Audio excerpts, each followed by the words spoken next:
যদি আপোনাৰ মনতো এটা প্ৰশ্ন আছে যে মণিপুৰত কি হৈ আছে আৰু কিয় হৈ আছে, তেতিয়াহ'লে এই ভিডিঅ'টো আপোনাৰ বাবে। 8খনকৈ জিলাত হিংসাত্মক ঘটনা আদালতৰ নতুন নিৰ্দেশনাৰ পাছত এতিয়া উত্তপ্ত হৈ পৰিছে।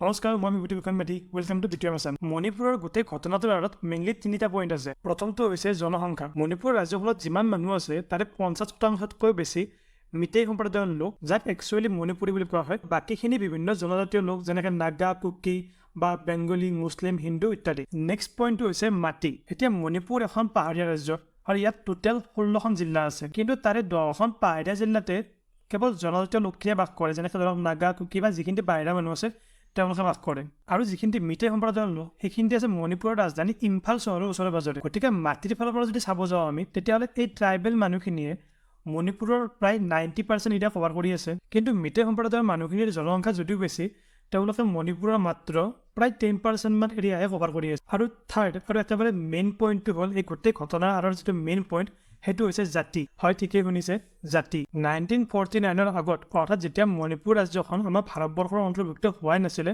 তেতিয়া এই সম্প্ৰদায়ৰ লোকখিনি আছিলে অনুসূচিত জাতি, অৰ্থাৎ ST। কিন্তু যেতিয়া মণিপুৰ ৰাজ্যখন ভাৰতবৰ্ষৰ অন্তৰ্ভুক্ত হ'ল, তেতিয়া তেওঁলোকৰ পৰা এই অনুসূচিত জাতিৰ টেগটো উঠাই লোৱা হ'ল।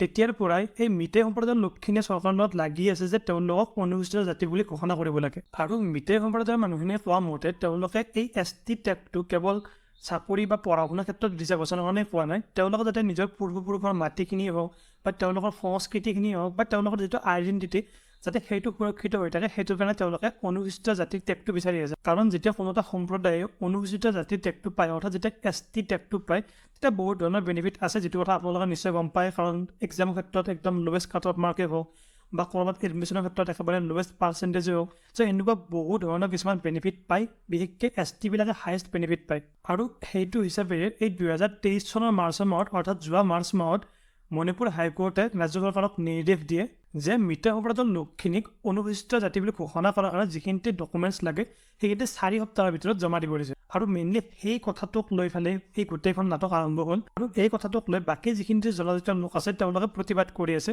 যে মিতেই সম্প্ৰদায়ৰ মানুহখিনিক অনুসূচিত জাতি বুলি ঘোষণা কৰিব নালাগে। ইয়াৰ প্ৰতিবাদ কৰি পেলাই যোৱা 3 মে' তাৰিখে, অৰ্থাৎ যোৱা বুধবাৰে, all tribal students union of মণিপুৰে এটা প্ৰতিবাদী সমদল ওলায়, য'ত বাকী চব জনজাতীয় লোকসকলে অংশগ্ৰহণ কৰে। আৰু এই প্ৰতিবাদী সমদলটোতে কি হৈছে, এই দুয়োটা সম্প্ৰদায়ৰ মাজত, অৰ্থাৎ মিতেই সম্প্ৰদায়ৰ লোকখিনি আৰু বাকী যিখিনি জনজাতীয় লোক আছে তেওঁলোকৰ মাজত সংঘৰ্ষৰ সৃষ্টি হয়। আৰু সেই বস্তুটোৱে লাহে লাহে একেবাৰে বেয়া পৰিস্থিতিৰ ৰূপ লয়। বহুতৰে ঘৰ বাৰী জ্বলাই দিছে, বহুত আঘাতপ্ৰাপ্ত হৈছে, এনেকুৱা বহুত ধৰণৰ হিংস্ৰ ঘটনা হৈছে, যাৰ কাৰণে 8খন জিলাত কাৰফিউ আৰু একেবাৰে ইণ্টাৰনেট সেৱা টোটেলি বন্ধ কৰি দিয়া হৈছে। ইম্ফলত এতিয়া যদি সেনেকুৱা কিবা ঘটনা দেখাৰ লগে লগে গুলি কৰাৰ পাৰ্মিশ্যন আছে।